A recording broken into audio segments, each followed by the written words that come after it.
Bonjour à tous, merci d'être là, merci pour tous vos messages, que j'ai eu un réel plaisir, c'est un vrai délice que de vous lire. Je suis ravi de me retrouver à nouveau avec vous le dimanche matin. En fait, c'est un moment très particulier, très privilégié. Je suis très heureux de le partager avec vous. C'est un moment vraiment délicieux que de me retrouver avec vous. Et je pensais, en regardant notamment la bande-annonce et puis aussi en pensant à vous, je méditais justement sur l'amour, sur la compassion, parce que c'est quelque chose que vous pouvez constamment à- approfondir. Et je pensais à quelques épisodes qui avaient pu se passer, notamment une personne il y a quelque temps qui régulièrement pendant la méditation n'arrêtait pas de poster, et puis on a fini par lui dire mais écoutez, ce serait bien que vous ne postiez pas pendant la méditation puisque normalement vous êtes censé méditer. Et puis elle nous a envoyé un mail incendiaire disant qu'on manquait de compassion à son égard, que nous n'étions pas altruistes.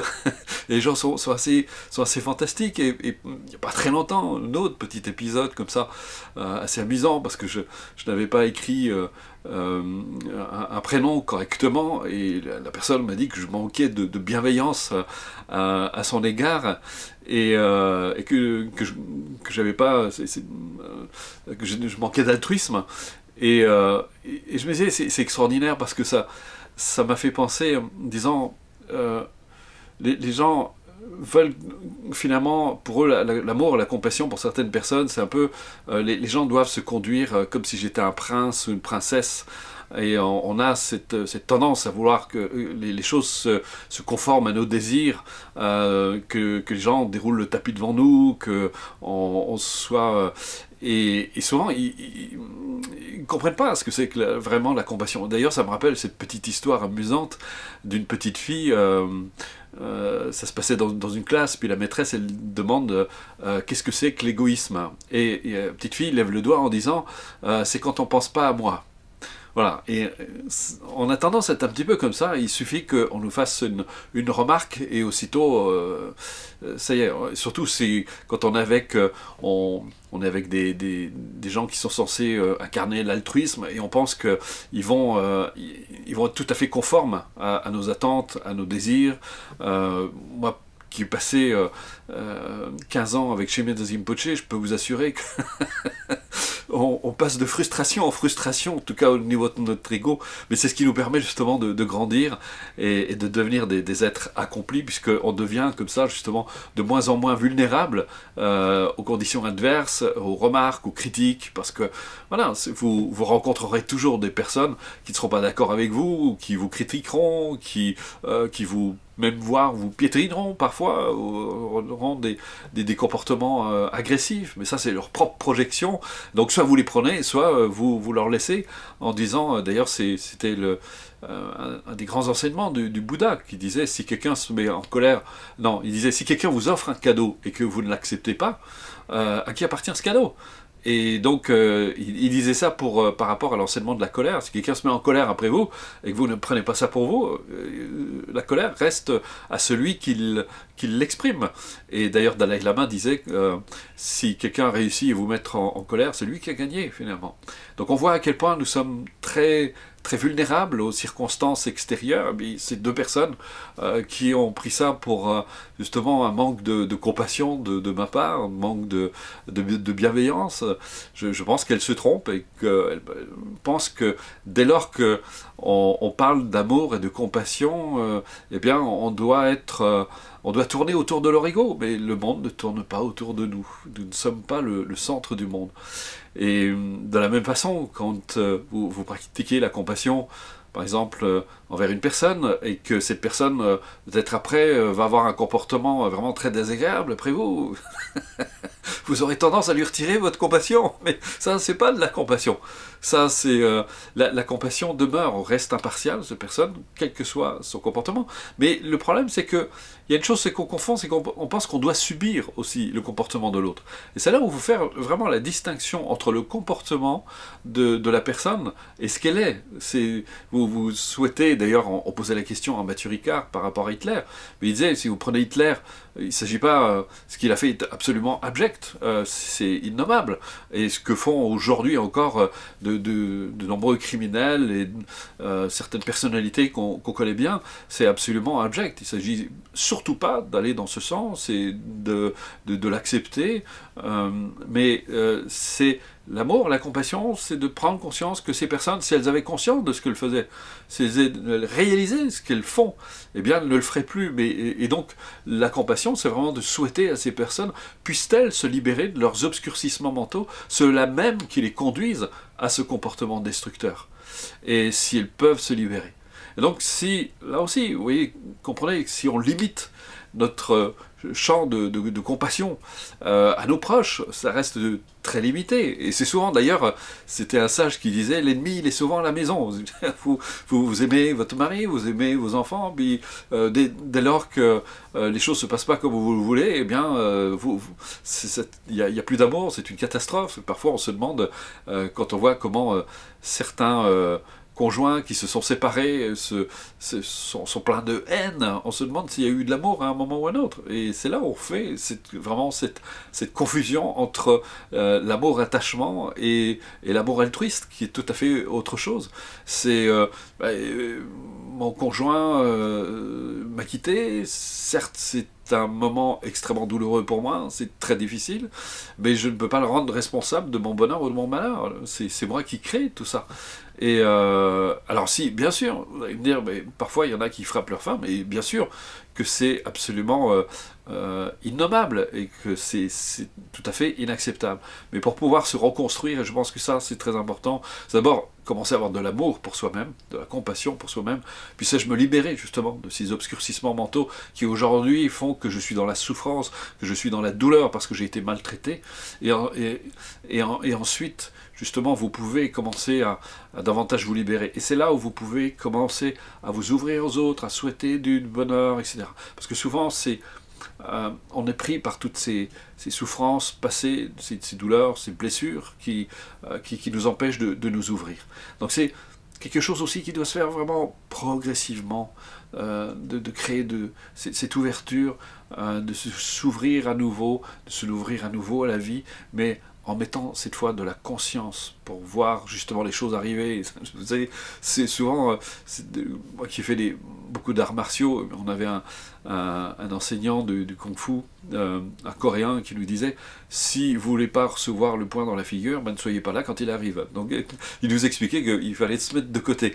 C'est une façon d'apprendre quelques parades. Eh bien, parfois, là aussi, ça n'empêche pas d'être pratique dans la vie et de faire des choses très concrètes quand les circonstances adverses se présentent ou se produisent. Mais néanmoins, si vous êtes avec un conjoint maltraitant, avec des amis toxiques, fuyez-les. C'est le meilleur conseil que je puisse vous donner.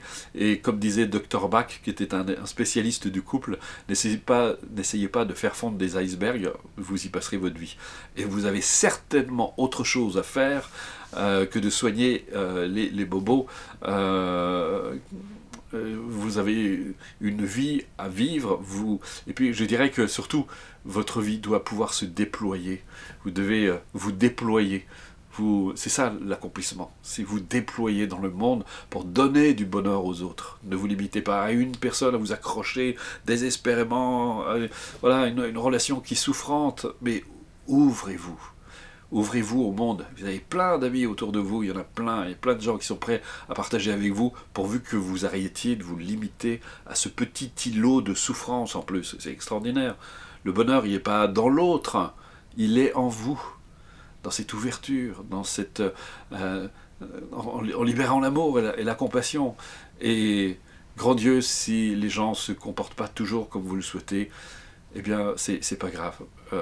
Continuez à aimer, continuez à donner de l'amour autour de vous, et puis apprenez à vous respecter en disant à l'autre, écoute, va un peu plus loin, arrête de me casser les pieds. Voilà. Donc prenez soin de vous. Voilà, c'était ma petite introduction de ce matin. Je vous remercie encore d'être là et j'espère justement que vous avez le cœur grand ouvert parce que plus votre cœur sera ouvert, plus vous allez pouvoir vous recevoir. J'oublie jamais cette phrase de Ramana Maharshi qui disait « Vous vous plaignez de l'avarice de la mer, mais vous venez avec une petite tasse. » Donc, venez avec un grand, grand cœur ouvert et vous recevrez à la mesure de votre ouverture. Et si vous vous plaignez de ne pas recevoir beaucoup, eh bien ça dépend de vous. Si vous restez fermé comme une huître, c'est sûr qu'il n'y a pas grand-chose qui peut rentrer. Vous savez, dans un point fermé, on peut rien mettre. Si vous ouvrez la main, on peut mettre des choses. Voilà, c'est tout aussi simple que ça. Voilà. Eh bien, il n'y a plus qu'un. Alors, encore une fois, on ne le dira jamais assez, merci, merci pour vos petits mots gentils, pour vos dons, c'est une aide précieuse dans Planète Altruiste. On prépare, comme vous le savez déjà, la prochaine journée mondiale de l'altruisme qui a été reportée en 2022, on ne le répéterait pas, notez-le bien dans votre agenda, c'est sur le site, vous tapez journée mondiale de l'altruisme, donc c'est sur le site. Et pour ceux qui n'ont pas encore reçu l'information, eh bien voilà. Donc, et si vous avez pris un billet pour 2021, gardez-le précieusement. Il vous servira pour 2022, puisque nous, de toute façon, on a la liste. Hein. Alors surtout, encore une fois, un petit geste pour la planète, n'imprimez pas vos billets. Nous, on sait, on a le listing. Vous pouvez le mettre sur votre téléphone, vous venez quand vous viendrez. Mais ça, on a encore le temps, hein, c'est dans un an. Mais ça passe tellement vite, vous voyez. Donc voilà, on se retrouve. Donc encore une fois, merci très chaleureusement pour tous vos dons, et parce que Planète Altruiste ne vit que de dons, de bénévolat. Toutes les journées mondiales de l'altruisme, nous les faisons totalement bénévolement. Tous les reportages qui ont été réalisés jusqu'à aujourd'hui, il y en a quelques-uns, et je vous invite vraiment à aller les voir parce que c'est magnifique. Surtout celui de Sébastien Haim, qui est vraiment de circonstance. Là, le printemps arrive, c'est le moment de regarder comment on peut cultiver son jardin sans faire souffrir même les insectes. Et puis de laisser à manger aux oiseaux aussi. Vous pouvez créer de la vie dans votre jardin. Donc, allez regarder ce reportage, il est absolument magnifique. C'est vraiment un reportage. Mais pareil aussi, parce qu'il est dans la biodiversité aussi, celui d'Olivier Béra qui a créé la forêt de Vuiman à Madagascar, qui est quelque chose d'absolument magnifique. Mais de toute façon, tous les reportages sont sur cette page, vous pouvez les voir, il y en a d'autres à venir, ça va pas tarder. Il y aura bientôt de Yolène de la Bine qui s'occupe de l'intelligence animale, c'est extraordinaire. Donc voilà, on va commencer par une saine et bonne motivation.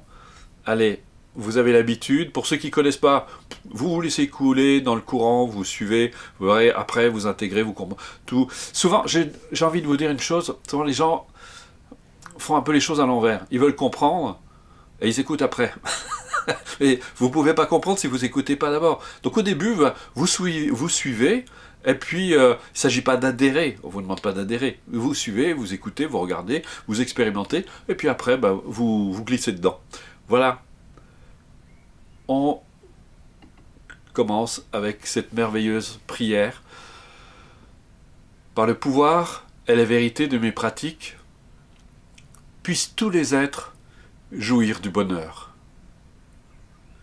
Puisse chacun de mes actes, de mes gestes, chacune de mes paroles contribuer à l'éveil de tous. Puisse ma vie tout entière devenir un phare pour ceux et celles qui errent dans la souffrance. Puissé-je, par ma propre motivation, mes efforts personnels et mes réalisations, susciter ce même désir d'accomplissement chez les autres. Que toute ma vie, et quoi que je fasse, soit une œuvre, une lumière de liberté et de joie pour autrui. Bon, je crois que j'étais inspiré le jour où je l'ai écrit celle-là. Voilà, merci, et on commence. Je vous invite à vous installer, à vous mettre dans de bonnes conditions.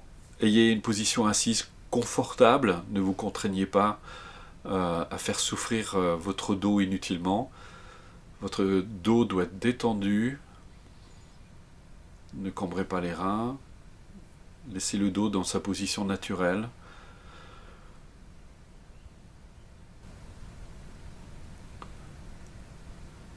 Voilà.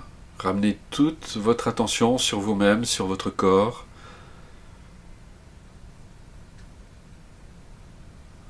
Votre corps est vivant, et en apportant cette attention bienveillante à son égard, vous lui permettez de retrouver un sain équilibre. Ces fonctions naturelles peuvent justement fonctionner dans leur ordre naturel. Cette harmonie fondamentale, comme on l'appelle. À condition que vous ne l'intoxiquiez pas avec toutes sortes de substances. Au moment même où je vous parle, des milliards d'échanges se produisent pour maintenir cet équilibre si fragile. Soyez juste là, présent à votre corps. Et puis vous pouvez aussi relâcher toutes les zones qui ne sont pas nécessaires à la position dans laquelle vous vous trouvez. Vous pouvez relâcher votre front,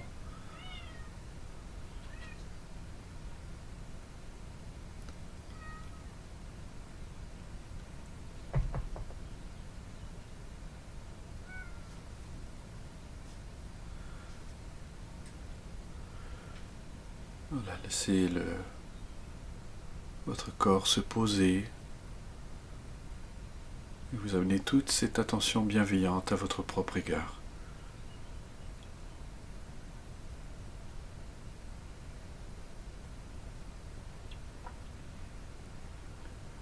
Laissez être.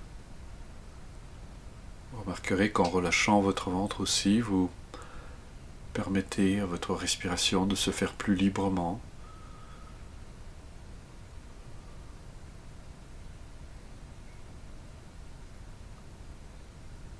Et tout en portant cette attention sur le corps, vous laissez vos pensées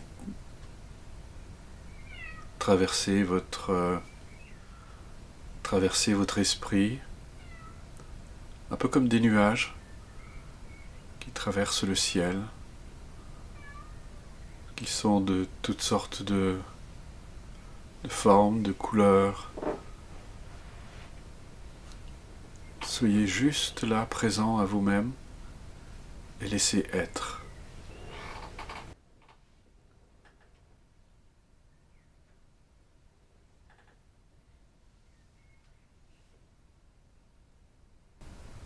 Ces pensées sans cesse agitées par les circonstances, les tourments, les émotions peuvent trouver un rythme plus tranquille.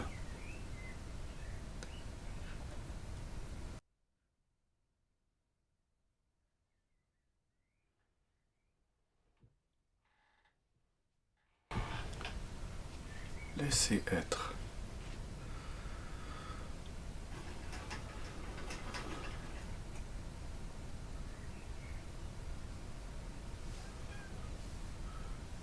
Soyez juste là.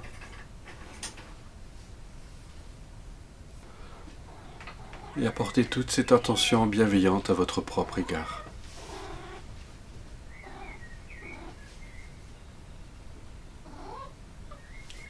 Et si vous avez l'impression de perdre le fil, ramenez votre attention sur le souffle, ce souffle qui peut vous servir de fil d'Ariane. Pendant que vos pensées vous traversent, vous restez présent à ce souffle, à cette respiration qui se fait toute seule, librement. Vous êtes juste présent, juste là, présent à vous-même, libre et détendu.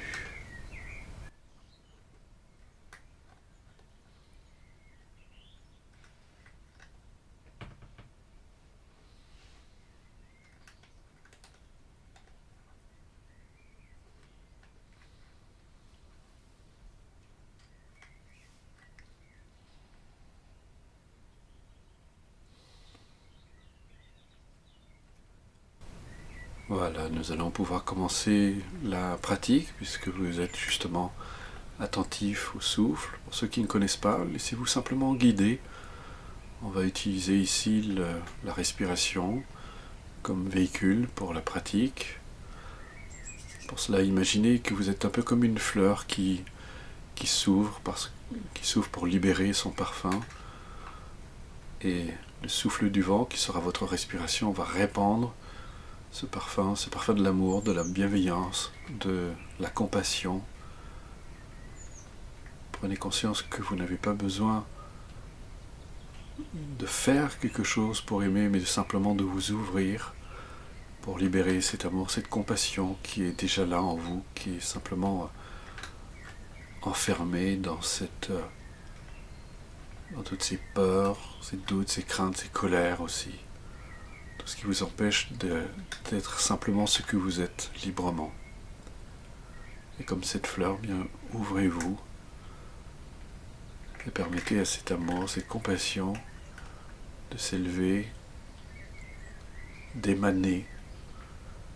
Et imaginez qu'à chaque expiration, vous répandez cet amour, cette compassion en vous-même, d'abord dans tout votre corps. Imaginez que cet amour va au cœur même de vos cellules, se répand dans tout votre corps en apportant tous ces bienfaits, tous ces bénéfices. Et il va aussi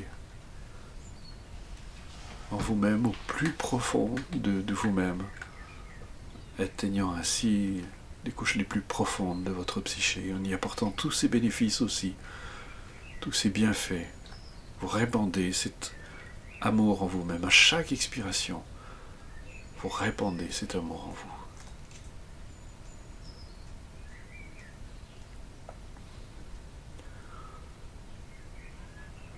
Voilà, et comme nous le faisons d'habitude, simultanément, à chaque inspiration, vous accueillez tout ce qui fait obstacle à votre bonheur, tous ces obscurcissements mentaux dont nous parlions tout à l'heure, et vous les accueillez dans votre cœur qui est comme un puits de lumière dans lequel tous ces obscurcissements mentaux peuvent se dissoudre. Vous l'accueillez avec bienveillance, avec bonheur, avec joie.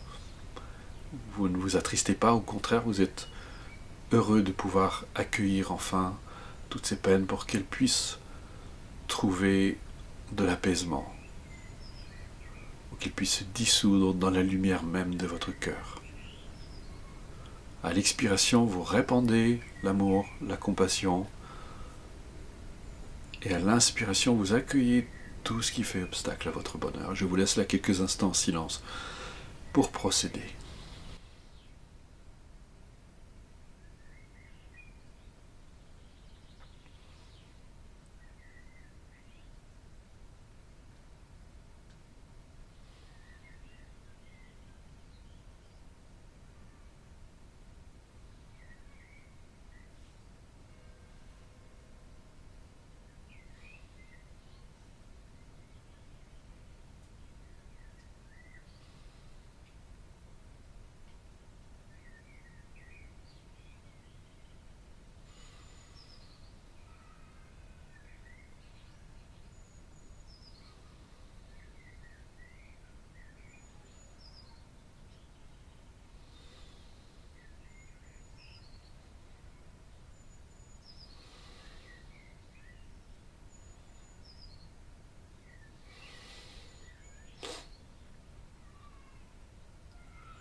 Voilà, nous allons pratiquer donner et recevoir sur l'environnement. Comme nous le faisons d'habitude, je vous invite à imaginer, vous êtes plus d'1 millier de personnes présentes ici ce matin. Et je vous invite à, comme si vous vous donniez les mains, faites un immense cercle de plus d'1 millier de personnes qui se donnent les mains, unies dans un même élan, dans une même aspiration, celle de créer du bonheur autour de soi, d'amener de l'amour, de la compassion. Voilà, et vous allez imaginer qu'à chaque expiration, vous répandez cet amour, cette bienveillance tout autour de vous, en direction des personnes qui pratiquent avec vous en ce moment même, dans ce millier de personnes, mais aussi à tous vos proches, toutes les personnes qui se trouvent dans la maison, dans l'immeuble, voire même dans le quartier. Essayez de l'étendre tout autour de vous. Vous répandez cet amour partout autour de vous. Votre souffle est comme le vent qui vient souffler ce parfum de l'amour et le répand partout autour de lui.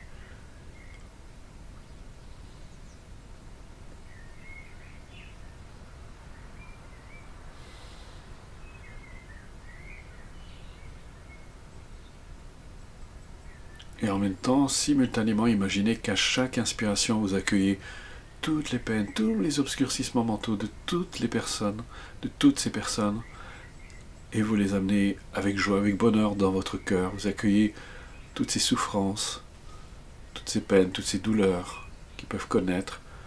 Vous les amenez avec cette ouverture, cette joie bienveillante. Vous les amenez dans votre cœur, qui, je le rappelle, est comme un puits de lumière dans lequel toutes ces peines peuvent se dissoudre. C'est vraiment avec bonheur, avec joie que vous pouvez accueillir et permettre ainsi aux gens, toutes ces personnes de se libérer de leurs obscurcissements mentaux.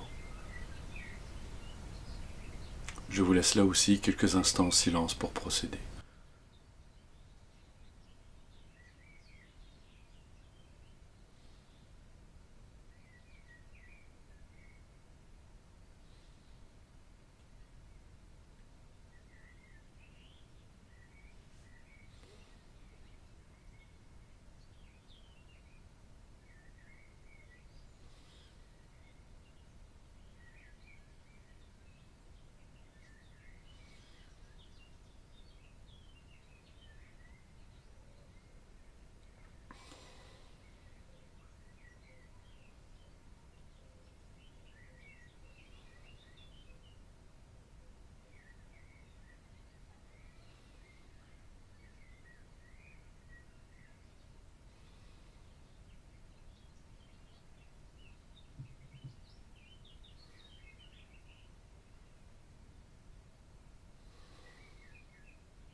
Voilà, nous allons maintenant passer à la troisième phase, donner-recevoir sur l'univers. Vous faites exactement la même chose. Imaginez que toujours les mains jointes, liées les uns aux autres. Imaginez que vous allez donner tout cet amour. Imaginez la puissance que cela représente. Plus d'un millier de personnes en train de donner leur amour aux autres. Cette puissante égrégore. Et imaginez, c'est comme le souffle du vent qui va bien au-delà des frontières, à l'infini, et vous donnez tout cet amour, vous le répandez dans tout l'univers. À chaque expiration, vous répandez cet amour, cette bienveillance partout autour de vous.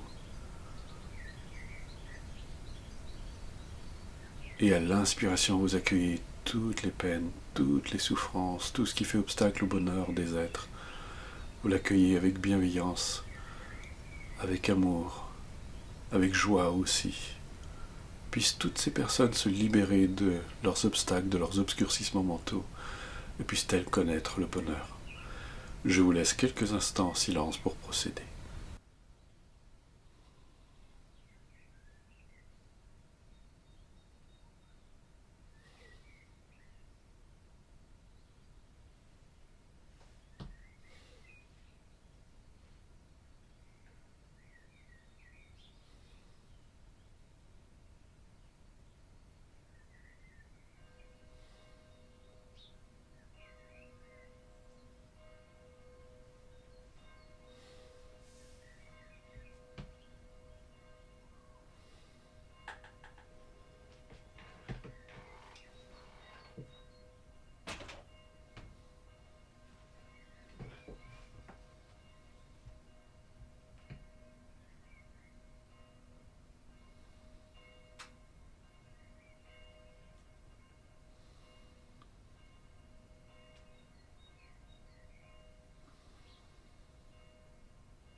Cette pratique est puissante si vous la faites de manière vraiment authentique, en vous ouvrant. Alors parfois certaines personnes me disent qu'elles ne ressentent pas les choses. Faites comme si au début, et ça viendra avec la pratique.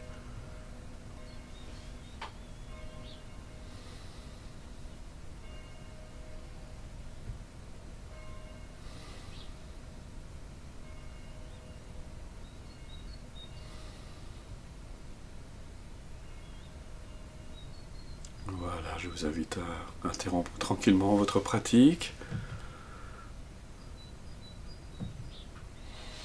Essayez de garder le fil de ce que vous percevez pour l'amener avec vous dans votre quotidien.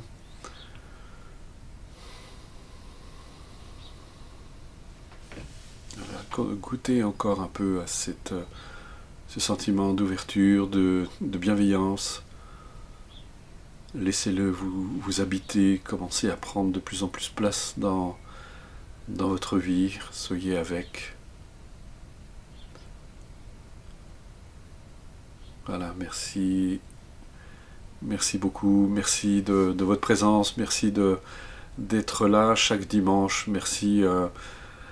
C'est un vrai plaisir et on va continuer comme ça aussi longtemps qu'il sera possible. N'hésitez pas à partager autour de vous et passez un bon dimanche et on se retrouve très vite. Au revoir.